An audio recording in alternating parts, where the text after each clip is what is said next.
What do we know about an isosceles right triangle? The two sides are equal to one another, and since this question is in the world of ratios, let's just assign the number 1 to each of the sides. Well then, if each of the sides is 1, then the length of the hypotenuse of an isosceles right triangle is the square root of 2, just using the Pythagorean theorem. Now, in the left side shape, we have a perimeter that is root 2, another root 2, another root 2, and another root 2, right? It's just a hypotenuses, not sure, but we've got 4 of them, so 4 times root 2.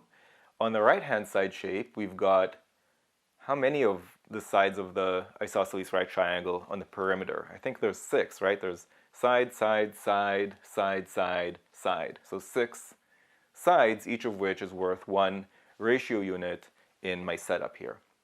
So the ratio that they're asking for is 4 root 2 to 6.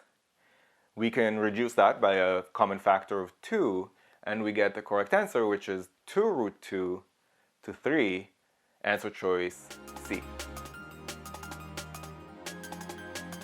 If you found this video useful, go to quantreasoning.com for a lot more where that came from.